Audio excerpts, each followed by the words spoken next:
Welcome to క్షణం TV.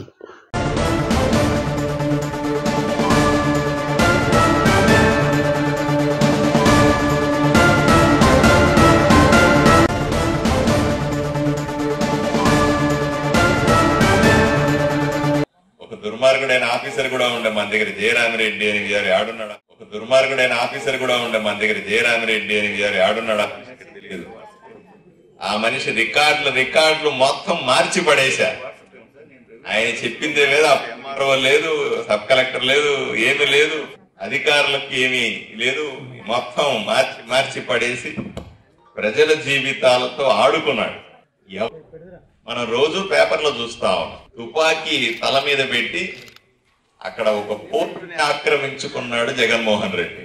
Adoni ఏం తక్కువేం కాదు, మన దగ్గర తుపాకులు పెట్టలేదు గాని రకరకాల పోలీసు వాళ్ళని పెట్టు, గూండాలని పెట్టు, రౌడీల్ని పెట్టు, కబ్జాలను పెట్టు, మా పార్టీలోకి వస్తే రా, మా కండువా కప్పుకుంటే కప్పుకో, లేకపోతే నీ భూమిలో ఏదో ఒక లిటిగేషన్ పెడతా, మీ అన్ననో తమ్ముడినో బంధువునో ఎవరినో పట్టుకొని వచ్చి దాంట్లో నాకు కూడా హక్కు ఉందని చెప్పి దాన్ని లిటిగేషన్ పెడతా.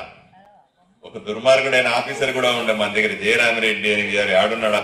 తెలియదు. ఆ మనిషి రికార్డులు మొత్తం మార్చి పడేశారు. ఆయన చెప్పిందే లేదు, ఎంఆర్ఓ లేదు, సబ్ కలెక్టర్ లేదు, ఏమీ లేదు, అధికారులకు ఏమీ లేదు, మొత్తం మార్చి పడేసి ప్రజల జీవితాలతో ఆడుకున్నాడు. భారతీయ జనతా పార్టీ కూటమి ప్రభుత్వం ఏర్పడిన తర్వాత చేస్తున్నటువంటి ప్రత్యేక కార్యక్రమాల గురించి ప్రజలు చర్చించుకోవాలి. ఎందుకంటే గత 5 సంవత్సరాల్లో వైఎస్ఆర్సీపీ ప్రభుత్వం అధికారంలో ఉన్నప్పుడు మనం రోజు పేపర్లో చూస్తా ఉన్నాం, తుపాకీ తల మీద పెట్టి అక్కడ ఒక పోర్టుని ఆక్రమించుకున్నాడు జగన్మోహన్ రెడ్డి. ఆదోని ఏం తక్కువేం కాదు, మన దగ్గర తుపాకులు పెట్టలేదు గాని రకరకాల పోలీసు వాళ్ళని పెట్టు, గూండాలని పెట్టు, రౌడీల్ని పెట్టు, కబ్జాలను పెట్టు, మా పార్టీలోకి వస్తే రా, మా కండువా కప్పుకుంటే కప్పుకో, లేకపోతే నీ భూమిలో ఏదో ఒక లిటిగేషన్ పెడతా, మీ అన్ననో తమ్ముడినో బంధువునో ఎవరినో పట్టుకొని వచ్చి దాంట్లో నాకు కూడా హక్కు ఉందని చెప్పి దాన్ని లిటిగేషన్ పెడతా. ఒక దుర్మార్గుడైన ఆఫీసర్ కూడా ఉండే మన దగ్గర జయరామిరెడ్డి అని గారు ఆడున్నాడా? తెలియదు. ఆ మనిషి రికార్డులు మొత్తం మార్చి పడేశారు. ఆయన చెప్పిందే లేదు, ఎంఆర్ఓ లేదు, సబ్ కలెక్టర్ లేదు, ఏమీ లేదు, అధికారులకు ఏమీ లేదు, మొత్తం మార్చి పడేసి ప్రజల జీవితాలతో ఆడుకున్నాడు. ఎవరైతే నేను చాలా మంది చెప్పారు నాకు, సార్ టీడీపీ కాబట్టి, బీజేపీ కాబట్టి, జనసేన కాబట్టి మా పొలాలు లాక్కున్నాడు. నేను చెప్పాను, మీ పొలాలే కాదరా నాయనా, వైఎస్ఆర్సీపీ కార్యకర్తల పొలాలు కూడా లాక్కున్నారా? పాము తన పిల్లలే తినేస్తుందంట. ఆ రకంగా వైఎస్ఆర్సీపీ ఎమ్మెల్యేగా ఉన్న వ్యక్తి వైఎస్ఆర్సీపీ కార్యకర్తలు నాయకుల పొలాలు కూడా ఆక్రమించుకున్నాడంటే ఇంతకంటే దౌర్జన్యం, ఇంతకంటే దారుణం ఎక్కడ జరుగుతుంది? ఈ రోజు సాక్షాత్తు సబ్ కలెక్టర్ గారు చెప్తా ఉన్నారు, సోమవారం వచ్చి నేను కూర్చుంటే 80% నాకు వచ్చే అర్జీల్లో భూమి తగాదాలే ఉన్నాయి అని అంటా ఉన్నారు. 100ల కొద్దీ పేరుకుపోయాయి. కొంతమంది భూమి తగాదాలు, ఆక్రమణలు, రికార్డులు మారిపోయినాయని చెప్పడాలు, కోర్టుకి వెళ్లి కోర్టు జడ్జిమెంట్లు ఇవన్నీ వేసుకొని తిరుగుతూనే ఉంటారు. పాపం నా దగ్గర తిరుగుతారు, ఎంఆర్ఓ దగ్గర తిరుగుతారు, సబ్ కలెక్టర్ గారి దగ్గర తిరుగుతారు, పని కాలేదు బాధపడతా ఉంటారు.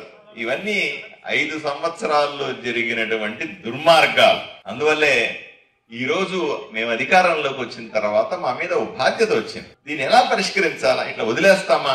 మీరు ఎక్కడ పోతే పోండి వదిలేయడం సాధ్యం కాదు. వదిలేయడం సాధ్యం కాదు కాబట్టి ఒక కొత్త కార్యక్రమానికి రూపకల్పన చేశారు గౌరవ ముఖ్యమంత్రి చంద్రబాబు నాయుడు గారు. మీ భూమి మీ హక్కు, తాతల నుంచి వచ్చిందో స్వయార్జితమో లేదా ఎక్కడి నుంచి వచ్చిందో మీరు సంపాదించుకున్న మీ భూమి మీ హక్కు, దీన్ని రెవెన్యూ వాళ్ళు కూడాను లేదా అందరూ కూడా దాన్ని సరిచేయాల్సిన అవసరం ఉంది అనే ఒక ప్రత్యేక కార్యక్రమాన్ని 1 నెల రోజుల పాటు చేస్తా ఉన్నాం. దీంట్లో ఈ ఒక్క విరూపాపురము ఆదోనిలో మాత్రమే కాదు, రాష్ట్ర వ్యాప్తంగా సుమారు 17,564 గ్రామాల్లో ఏకకాలంలో విరూపాపురంలో ఆదోనిలో ఎలా జరుగుతుందో రాష్ట్ర వ్యాప్తంగా అన్ని 17,500 గ్రామాల్లో కూడా ఇటువంటి సదస్సులు పెడతా.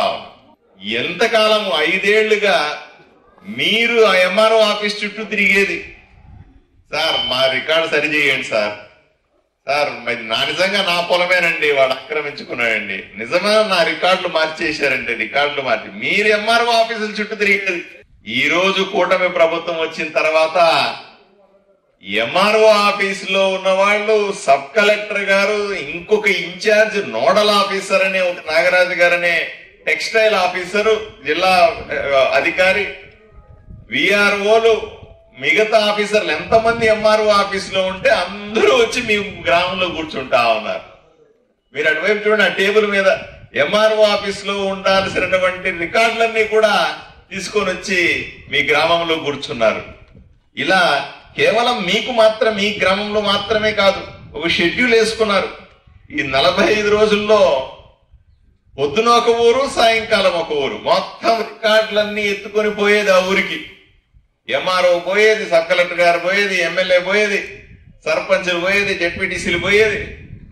అక్కడికక్కడ కూర్చొని రికార్డులు అక్కడక్కడే చూసి వీలైనన్ని పరిష్కారాలు అక్కడే చేయాలి. లేదా మీ పరిష్కారాలు తీసుకుని మీకు ఒక రసీదు కూడా ఇస్తారు. దాన్ని 45 రోజుల్లో తీరుస్తామని హామీ ఇస్తా ఉన్నాం. నేను ఇది మంచి అవకాశం, ప్రజలకు కూడా అందరికీ మంచి అవకాశం ఇది. కొన్ని చోట్ల ప్రైవేటు వ్యక్తుల్లో మీ భూములే ఎవరో లాక్కున్నారు. కొన్ని చోట్ల ప్రభుత్వ భూమిని కూడా ఆక్రమించుకున్నారు. సబ్ రిజిస్టర్ ఆఫీసు పోయేది, ఏదో సర్వే నెంబర్ వేసేది, ఓ రిజిస్ట్రేషన్ తయారు చేసుకునేది, ఈ భూమి అంతా నాదనేది. కొన్ని చోట్ల అటవీ భూములు, అడవులకు సంబంధించిన భూములు కూడా ఆక్రమించుకున్నారు. ఈ రోజు నాకు చెప్తా ఉన్నారు ఎవరో, గణేకల్ దగ్గర, పాండగల దగ్గర 150 ఎకరాలు ఆక్రమించుకున్నారంటే అటవీ శాఖకు సంబంధించిన భూమి అని చెప్తున్నారు. దాన్ని కూడా సర్వే చేయిస్తాం. ఇలా ప్రైవేటు భూములు, ప్రభుత్వ భూములు, అటవీ భూములు, చివరకు గుళ్ళు కూడా, దేవాలయ భూములు, ఏదైనా వెంకటేశ్వర స్వామికో శివుడికో గుడికి ఎవరో మాన్యం ఇచ్చి ఉంటారు, దాన్ని కూడా ఆక్రమించుకునేది. ఇన్ని అక్రమాలు చేసినారు 5 ఏళ్లు జగన్మోహన్ రెడ్డి ప్రభుత్వంలో వైఎస్ఆర్సీపీ నాయకులందరూ. దీన్ని సరిచేస్తాం. ఇప్పుడు నేను మీ ద్వారా ప్రజలకందరికీ విజ్ఞప్తి చేస్తా ఉన్న, ఆదోనిలో కానీ రాష్ట్రం అంతా కూడా మౌనం వినండి. భరించాల్సిన అవసరం లేదు. ఎప్పుడో జరిగిపోయిందని బాధపడాల్సిన అవసరం లేదు. ధైర్యంగా ముందుకు రండి, వచ్చి కంప్లైంట్ ఇవ్వండి, మీ రికార్డులు ముందు పెట్టండి, జరిగిన తప్పేమిటో చెప్పండి. కంప్లైంట్ చేయడానికి మీరు ముందుకు రాకపోతే మేము మీ సమస్యలు ఎలా పరిష్కరిస్తాం? నేను కూడా ఎమ్మెల్యే అవ్వకముందు ఎన్నికల సందర్భంలో చెప్పినాను, ఈ ఊర్లో ఉన్న కబ్జాలన్నీ ఇడిపిస్తాను అని మాట ఇచ్చిన. ఆ మాటకి ఈ రోజు కూడా కట్టుబడి ఉన్నా. కొంతమంది కంప్లైంట్ తో వస్తా ఉన్నారు, వాళ్ళ మీద చర్యలు తీసుకుంటా ఉన్నాం. దయచేసి అందరూ రండి. కొంతమందికి మెడ మీద కత్తి పెట్టి, ఎట్లయితే జగన్మోహన్ రెడ్డి తుపాకీ పెట్టి అక్కడ పోర్టులు లాక్కున్నాడో, ఒక పెద్ద పోర్టు, 1,000 కోట్ల రూపాయల పోర్టు లాక్కున్నాడని పత్రికల్లో చూస్తా ఉన్నాం. ఇక్కడ కూడా మెడ మీద కత్తి పెట్టి, బలవంత పెట్టి, పోలీసులు ఇళ్లకు పంపించి, భయపెట్టి, రికార్డులు మార్చి మీ ఆస్తులన్నీ దోచుకుని ఉన్నారు కదా. ఇప్పుడు రండి, ఇప్పుడు వచ్చి కంప్లైంట్ ఇవ్వండి. మీ భూమిని వాళ్ళు రిజిస్ట్రేషన్ చేసుకున్నారు కదా, తప్పుడు రిజిస్ట్రేషన్ చేసుకున్నారు కదా, భయపెట్టి రిజిస్ట్రేషన్ చేసుకున్నారు కదా. రండి, జరిగిపోయింది, ఏమి ఇబ్బంది ఏమీ లేదు. దాన్ని మొత్తం తిరగదొడతాం. నిజంగా మీ భూమిని ఎవరన్నా బలవంతంగా లాక్కుని ఉంటే, 10 రూపాయల భూమిని 1 రూపాయి ఇచ్చి రిజిస్ట్రేషన్ చేసుకుని ఉంటే, అవన్నీ కూడా వెనక్కి తీస్తాం. మీకు న్యాయం చేస్తాం, మీకు తోడుంటాం. మీ కష్ట నష్టాల్లో మేము భాగస్వాములు అవుతాం.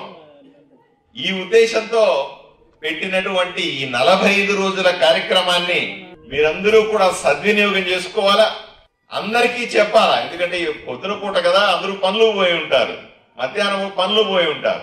ప్రతి గ్రామంలో చర్చ జరగాల. పట్టణంలో, ఆదోని పట్టణంలో కూడా చర్చ జరగాల.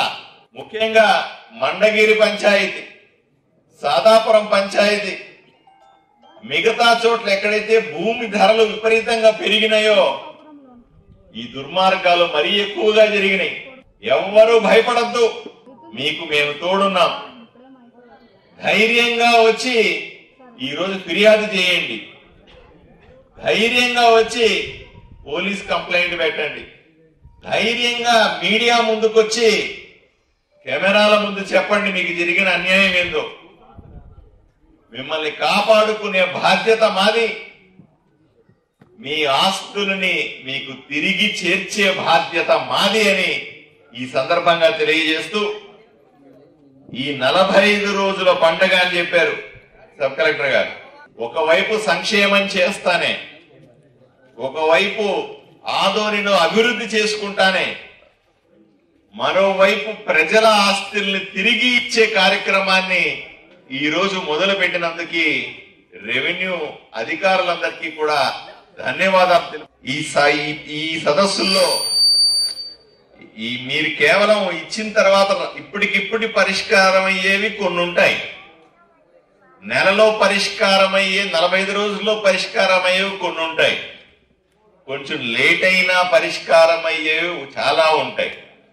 కాబట్టి ఎవ్వరూ అధైర్యపడద్దని నేను వ్యక్తిగతంగా కూడా దీన్ని ప్రతి వారము కూడా అధికారులతో కూర్చొని రివ్యూ చేస్తాను.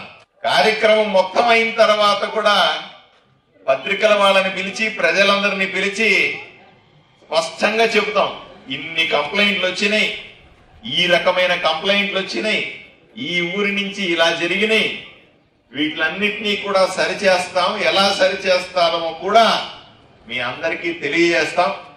దయచేసి ఆదోని ప్రజలందరూ కూడా, రాష్ట్ర ప్రజలందరూ కూడా ఈ సదస్సులో చురుగ్గా పాల్గొనాలని మిమ్మల్ని అందరినీ విజ్ఞప్తి చేస్తూ సెలవు తీసుకుంటాను. నమస్కారం.